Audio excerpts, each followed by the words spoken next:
Scott Lauber, Philly.com. The most expectations they've had since what? I guess 2012, which they didn't meet those expectations.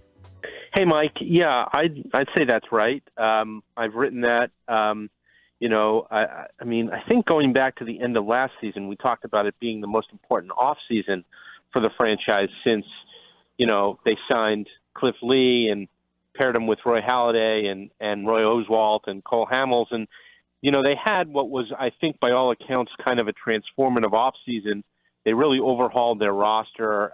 They accomplished just about everything they wanted to accomplish in the offseason. And then, if you count early in spring training when they signed Bryce Harper. And now they get to sort of put it to the test. I was talking the other day to Matt Klentak, and he said, it was a satisfying offseason, and he's looking forward to opening day probably more than he has in any year since he's been GM, mostly because now he just wants to sort of see how it's going to play out. And I think that's probably how a lot of your callers are feeling, and it's how a lot of my readers are feeling. They kind of want to see it now.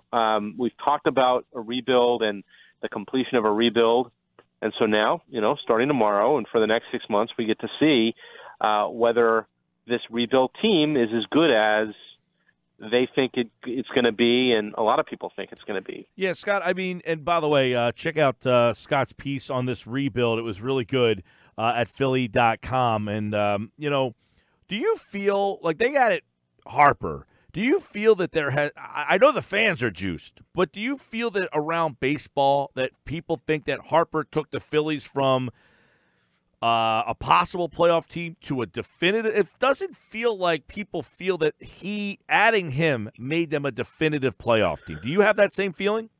I don't think it's just Harper. I think Harper, I don't want to say he was the cherry on top because for $330 million, that's a pretty expensive cherry. but I mean, you kind of get what I'm saying in that, it was Segura and then it was McCutchen. I thought Real Muto was one that really moved, to borrow a Matt Klentak phrase, really moved the needle. I think after they traded for Real Muto, you started to hear people around baseball go, oh, okay, like the Phillies are really serious. They just traded their top prospect and a young catcher who a lot of people think is still going to be good for an all-star catcher with 2 years of control. Okay, like they're not rebuilding anymore. They're here to win right now. And Harper just was another move to add on to that. I think, we thought, and I think a lot of people around baseball thought going back to last year that they were going to spend a lot of money this offseason, that they were going to get one of the superstars, whether it was Machado or Harper. So doing it, I don't really think was a surprise to anyone. But, yeah, I think, Harper and then the whole offseason, it definitely puts the Phillies in a different stratosphere in terms of the way people are talking about them. Like, this is no longer kind of a rebuild story where there's incremental progress year over year. And, if they go 82-80 this year or 85 wins, that's going to be a successful year.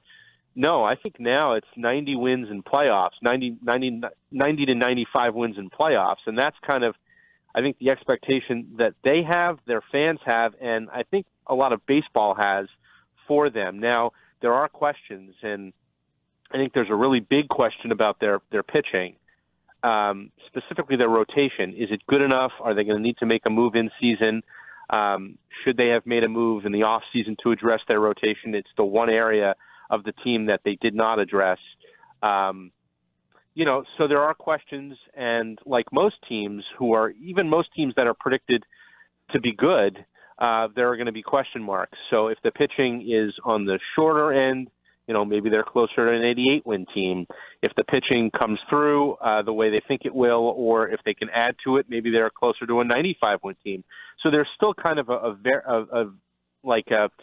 range in terms of where they can finish, but the bar has been moved. It's no longer like 80 to 85. It's now like 88 to 92. And are they a wild card? Are they a division champion? I think that's where the Phillies have changed the conversation even within baseball about themselves. Yeah, and I know the rotation is essentially the same as last year. They're going to roll out the same five guys. The question is, any of those five guys stand out in your 40 days down there in Clearwater that made you feel like, yeah, this guy's taking a jump? Well, the three that everyone's going to look at really closely are Pivetta, Velasquez, and Eflin. And of those three, Pivetta is probably the one that has the best breakout potential, just because his stuff is probably a notch better than the other guys, or at least a little more advanced. You still have the same questions you've had about Velasquez, location and command, right? Can he harness it? And when he does, he puts together a stretch like he did last summer where he was very, very good. When he doesn't, it's like spring training where you're saying, like, is this guy ever going to figure it out?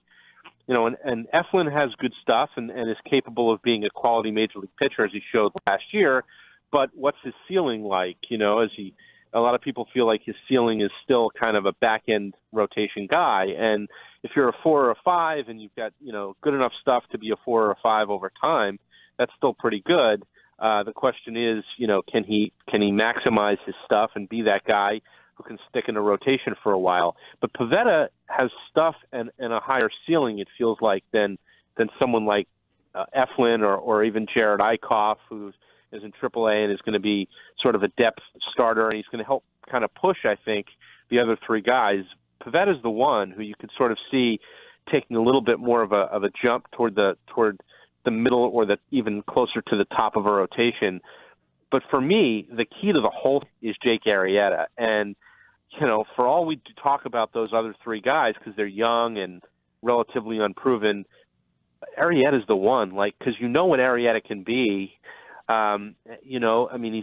He's got a track record. He's got a Cy Young Award. He's proven. And there were times last year where you watched Jake Arrieta and you thought, wow, this guy's still a legit number 2 starter behind Aaron Nola. And then there were times where you watched him and you were like, how much does he even have left? So if he's closer to the guy that we saw in June, I think that they're in really great shape. But if he's closer to the guy that we saw in August and September, now not only do they have to go out and get a starter, but they have to go out and get a guy who could be a legit number 2, and that's going to be a little harder and a little more expensive in trades. So, Arrieta to me is the one who ties it all together. Yeah, he gave up the homer the other day, but he looked good. I thought he was like 93 for most of the day in that game in Clearwater. Scott Lauber was with us, Philly.com. The Phillies open tomorrow. McCutchen gets that leadoff spot. Was that a surprise that he ended up getting that job? I wasn't surprised. I did think that Gabe Kapler was going to start the season with Cesar Hernandez in that spot for the simple fact that Cesar was the leadoff guy for most of the past couple of years, and Gabe Kapler kept talking about his on-base skills and his ability to see a lot of pitches and qualities that you like in a leadoff guy. And I really thought that just being the incumbent leadoff guy, he was going to sort of get a chance to start the year there. And I don't know if the injury early in spring training had much to do with it. It did certainly give Kapler a chance to see Andrew McCutchen in that spot a little bit more in those early spring training games. And all of those things that they love about Hernandez, the eye, the plate discipline, the approach, McCutchen has all those same things. So, he led off last year, the second half of the season, a little bit with the Giants and his time with the Yankees and was really good there. And, so for me, just knowing that he has all the same kind of characteristics as Hernandez, I kind of felt like whether it was opening day or not, sooner or later, McCutchen was going to be the one who was up there at the top. So, and I think it also helped lengthen the lineup down below. It looks like Hernandez is going to hit 7th, and now you've got Odubel Herrera, Hernandez, and Maikel Franco hitting 6th through 8th. Last year, very often those guys were batting 1st, 2nd, or right, batting 1st, 3rd, and 5th, or 1st, 3rd, and 6th. So it just is a testament to how much deeper the lineup is. It feels a lot to me like the teams that they had back in 2007, when they started to get good in their dynasty years. Those teams, 2007, even 2008, were really built on offense. If you look at the rotations of those teams, they don't really stand out. It's not until Cliff Lee comes in 2009, and then Halladay in 10, and then the four aces in 11.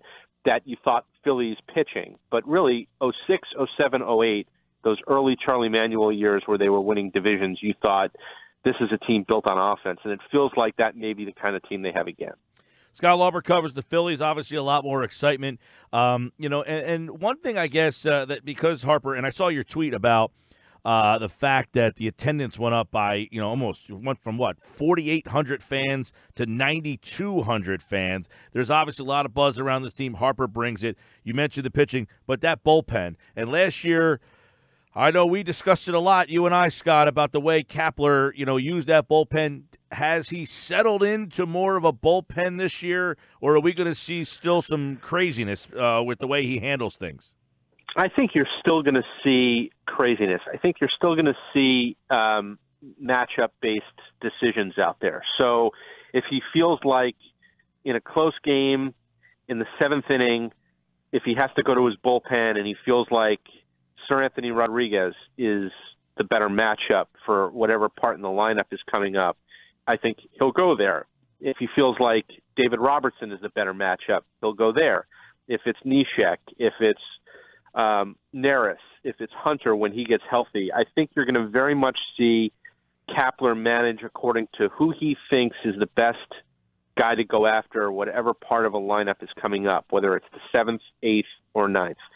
Now, having said that, the difference is Robertson because they didn't have that guy last year. And so if you used Sir Anthony in the 7th inning, you'd still have Robertson to close the game in the 9th. And I thought all along last year that was the real problem. Like, if you went to Sir Anthony early in, like, the 7th inning and he gets through it and you get through the 8th, well, who's going to close the game now? Right. And I just think that they're a little bit more suited to the way Kapler wants to run a bullpen because now they have more options.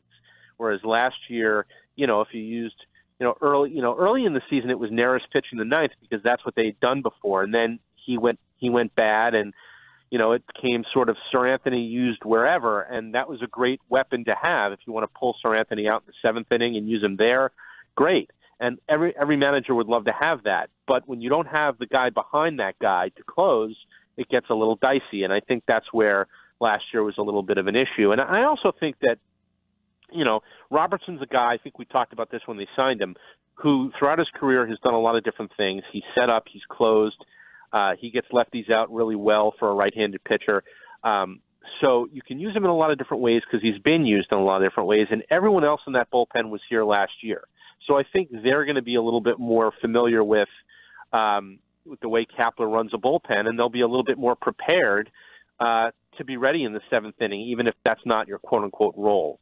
So I think the bullpen's going to be running much the same way it was run last year, but I just think with fewer growing pains associated with it. At least that's their hope. All starts tomorrow. NL East should be interesting. Braves think they're the favorite. Mets are better, and obviously the Phillies are in the mix here as well. Nationals, don't forget about them, too. It's a team that, was disappointing last year, but still has some top-end pitching. Should be a fun season. Phillies, Braves tomorrow. We'll be live at the Wonder Bar. Scott will be in Philly covering the game for Philly.com. Scott, it's always a pleasure, man. We look forward to talking baseball with you more this season, pal.